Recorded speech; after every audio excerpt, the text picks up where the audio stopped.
ako'y gumagawa nung araw. Edad ko pa lang 10 taon. Gumagawa na ako ng sapatos.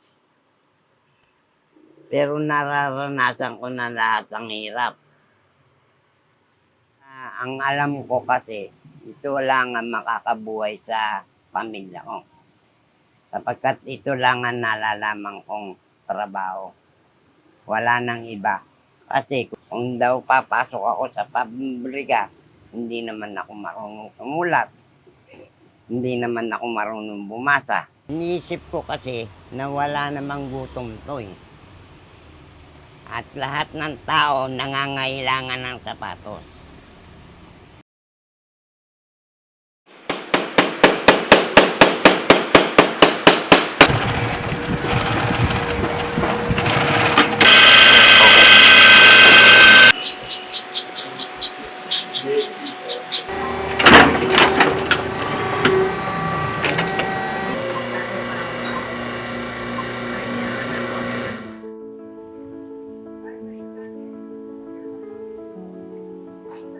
Sa bawat dekadang lumilipas, 100 taon nang dumadaan ang Marikina sa mga rurok ng tagumpay at panahon ng pangamba. Ngunit dala ang determinasyon, patuloy pa ring bumabangon ang mga sapatero o mas kilala sa tawag na maestro.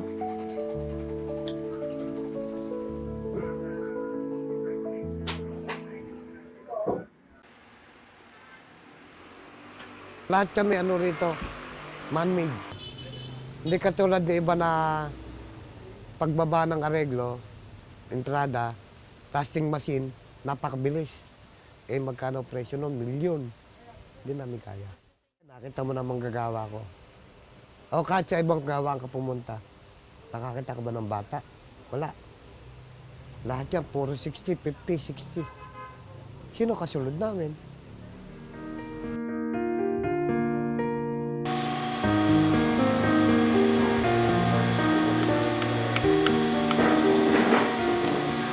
Ang hobby ko ang gumawa ng sapatos.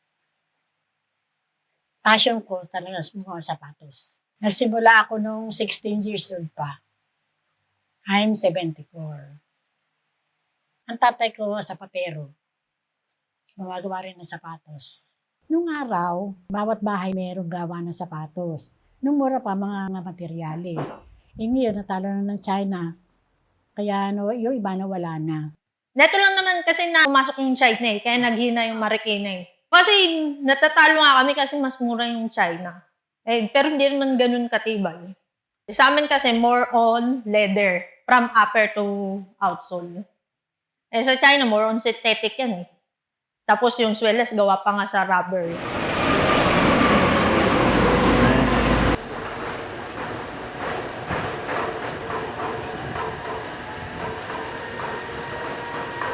Mga 1980s, talagang boom na siya. Nung dumating na yung mga 90s, 2000, nagkaroon kasi ng cut.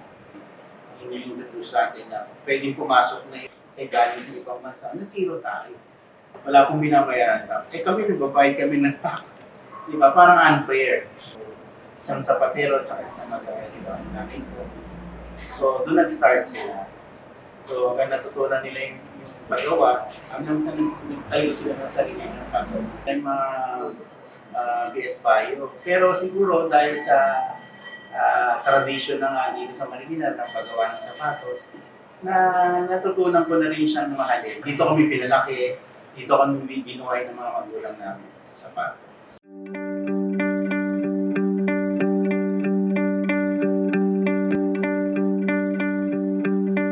Tatay ko, may gawaan ng tsinelas dati. Kaya doon ako nagkaroon ng experience. Noong 1996, nagkaroon ako ng isang mag-aareglo, tsaka sapatero. Sila yung nag-umpisa na gumawa ng sapatos. Handmade po lahat. Simula nag-start ako. Kita ko yung depekto ng sapatos pag handmade. Tingin ko sa sarili ko, robot na eh. Bakit ka mo? Gising kang maaga, pasok ng maaga. Uwi ng tanghali, balik ng pananghali. hanggang gabi na yon. Siguro mga 54 years na akong gumagawa kasi 9 na taon pa lang ako, katulong na ako ng tatay ko sa paggawa ng sapatos. Ngayon, ilang taon na ako? 65 na. Nanay ko, tatay ko, mga manggagawa talaga sila. Kaya minsan, pagka nakasakay ko ng jeep, hindi ako sa mukha nakatingin, sa paa. Kasi ang utak ko, diba, uy, bagong design. Isipin ko na kung ano yun. Pag gumagawa ako ng sapatos, marami pa akong natututunan. Ang pinakamasaya kong araw sa sapatos, yung paggawa ko ng magaganda sapatos, hindi kalidad, mga high fashion, boots. Ito nga yung proudest moment na pag tinanong ka tungkol sa sapatos. Yung may sagot ka. Kasi ilan lang yung may alam talaga. Merong pumunta rito na taga-ibang bansa na kukunin lang ako. Tapos dadalhin ako doon. Mga 1 linggo. Hindi ko alam, nasa Korea na pala ako. Na kasi ng presidente doon, magtagal ako. At igawa ko sila ng sapatos. Hindi po pwede. Mas kailangan nila ako rito, Marina. Hindi sa ibang bansa. Kontento na ako. Wala na akong masasabi na sa aking naging karanasan sa buhay. Paggawa ng sapatos, ang siyang pagmamalaki ko. Wala na akong iba. Pagkat ang aking trabaho, talagang kahit saan to, pinagmamalaki ko. Kahit na ng bansa ito, na ako'y kumbidahin. Talagang nakukumbida ako sa ibang bansa, pero pinagmamalaki ko ang paggawa ng sapatos.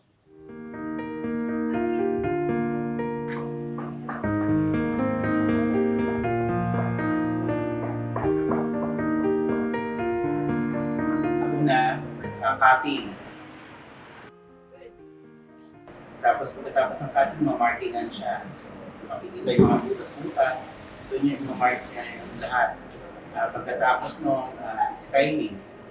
So pagkatapos ng skiving, didiretso na siya sa assembly ng upper making. So yung assembly ng upper making, dinidikit siya bago siya tatahiin. Yung upper niya, ibig sabihin ko yung upper, ibabaw po ng sapatos.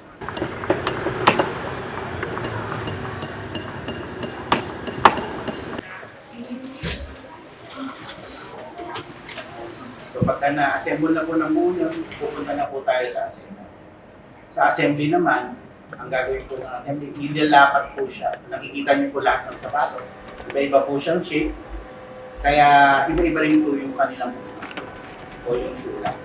Pagkatapos po ng lasting, i-sewing na siya. So mabubuo na po yung sapatos. Bukod po sa pag-sewing, didikit na po yung pinakaswelas niya. Dadaan po siya sa pressing machine. So yung pressing machine, dadaan pa rin po sa proseso na tatahiin naman po lahat ng swelas. So, ganun katibay po ang gawang marikina. Nakadikit na, tinatahin pa. May mga bagong makinarya at programa para tulungan ang mahabang proseso ng paggawa ng sapatos. Ngunit may iilan pa ring hindi nakakasabay sa mga makabagong paraan. Nung bumaha ng Undoy, kasi yung iba na mga makina namin na baha, yung mga sapatos, yung mga makina na baha yun, nasira yung iba. Kaya yun ang pinaka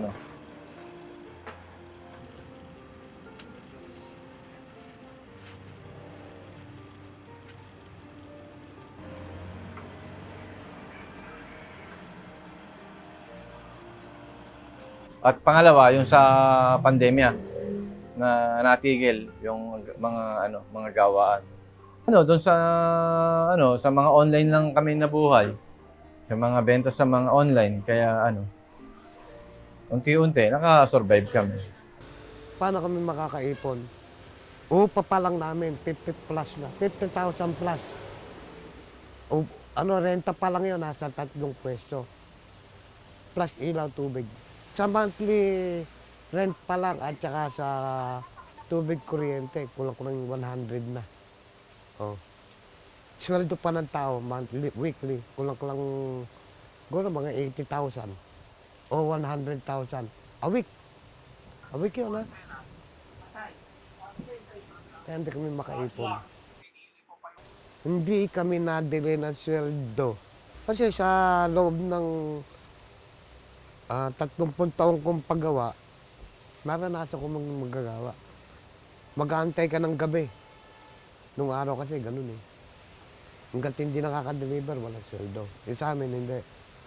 Talagang antimano, pinagbabastaan na namin yan. Ayun, tulong ng gobyerno, pag mayroong mga bazaar, pinadadala kami ng DTI kung saan-saan lugar. Tsaka dito naman sa city government, every Christmas, meron kaming Freedom Park na bazaar. At pagkatapos nun, meron din kaming school bazaar pagka malapit na pasukan. Yun ang nabibigay sa amin sa tulong ng city government. Sa akin, sapat na yun na tulong. Ewan ko lang doon sa iba na pero para sa akin, okay na yun. Kulang lang kami sa sa ng gobyerno eh. O tulong ng basar?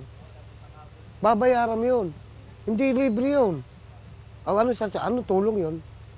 Yung pwesto? Babayaran mo. Unahan pa. Hindi yung kung may gawa ka, pwede kang pumesto, hindi. Babayaran mo yun. Hindi. Paano kang sasali? Magkano bayad? Magkano yung paggawa ng bagayan mo? Ilang porsyento sila? Tapos sasabihin nila, tulong? Hindi tulong yun. Kikita sila doon. 6 yung manggagawa, 6 yung naglalapa. Umalis na eh. Dahil wala na akong maibigay na na sahod. Pag mahina ang benta ko, hindi muna akong magpapagawa. Ako na lang ang magagawa. Pero yung kanila, yung alam ko na walang pasusweldo, hindi ko gagawin. Wala muna. Ako muna ang gagawa. Meron 3 paris dyan, gagawin ko. Meron lang 1 paris na ginawa ko. Inaano ko na sana mayari. Pagka oras na mayari, yun ang panunuweldo ko. Kung nangangailangan ako ng pera, doon ako kukuha. Ang totoo niyan, kaya ako'y nagkaganito. Nagkahirap-hirap ako. Wala nang lumapit. Ganda yata ay kung anak ka ng opisyal, maaaring wala kang gutom. Pero pagka pangkaraniwan ka na tao, ano bang opisyal? Walang pakialam. Kaya nahihirapan ako eh. Pangarap ko talaga, pag namin ng materyales, sana tulungan naman kami ng gobyerno. Yun lang naman eh. Kasi nga, ang hirap eh. Presyo ng pandikit. 400 ngayon, 410 bukas. Susunod na araw, 450. Dating 450, ngayon 650. Magkano tinaas? 200. Kano sapatos namin? Mula noon hanggang ngayon, yung pa rin ang presyo namin. Magkano nawala sa amin? May nagawa ba kami? May nagawa ba ang gobyerno? Wala. Basta sila nagtaas, wala kang magagawa. Yung naranasan ko lang talagang humina ako. Hindi ko na kaya yung dati kong ginagawa. Yun lang ang diferensya ko. Dahil yung mga ginagawa ko nung araw, na tiningnan ko kung kaya ko pa, hindi ko na talaga kaya. Naglalapat ako ng gusto ni Mrs. Hindi ganon, pero ganon ang lumalabas. Kaya ang sabi niya, hindi mo na talaga kaya, matanda ka na. Pero sa aking kaalaman, kaya ko pa. ang sa akin, sana manatili yung kanilang pangunawa sa mga manggagawa. Lahat ng may factory, kailangan buhayin nila o bigyan nila ng pag-asa. Hindi yung ganyan. Kung kailang pupungan na at saka sasabihin na lang magaling sila. Sa mabilis na paglubog ng araw ay kasabay nito ang isa pang hamon para sa mga maestro sa lungsod ng Marikina. Sino ang magmamana ng nakagisnang tradisyon? Doon ako, 10. Si Joseph lang ang halos, nakakatulong ko. Pero marketing lang siya, hindi katulad ng ginagawa ko. Kaya dapat talaga mayroong matuto.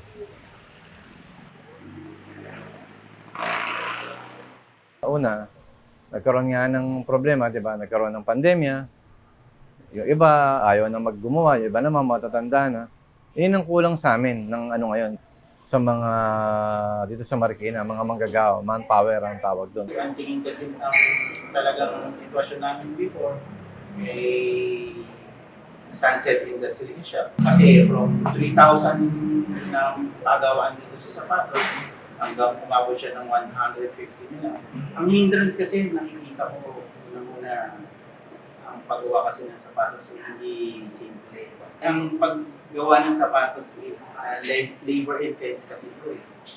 So, ang nakikita ko sa kanila, medyo nahihirapan silang pumasok dito. Gusto nila mag-call center lang para mas madali ang trabaho.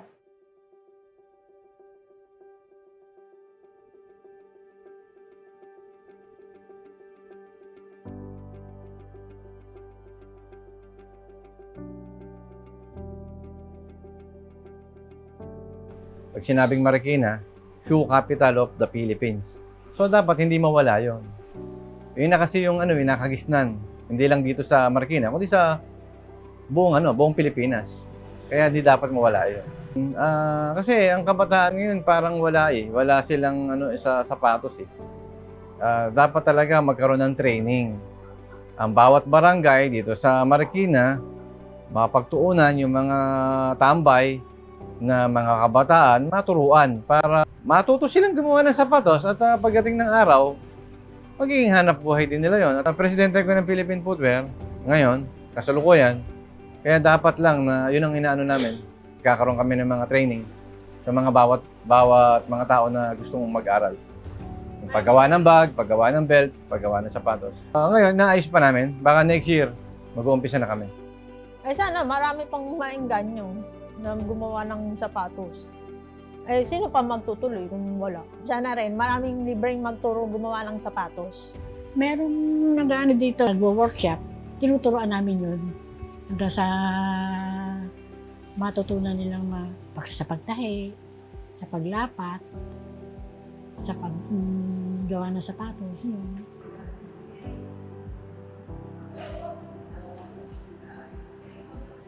Eh, kung gusto nilang matutong gumawa ng sapatos, tuturuan mo sila.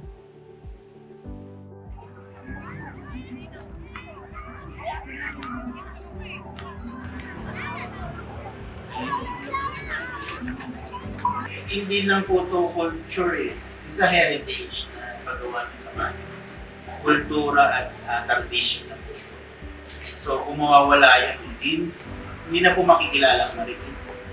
Sana takikilikin nila ang gawang lokal. Kasi dito mabubuhay ang mga Pilipino. Mabubuhay, magkakaroon ng trabaho, magkakaroon ng hanap buhay ang mga hindi lang taga Marikina kasi all over the Philippines mayroon pagawa ng sapatos. Kaya mabubuhay nila dito sa sapatos.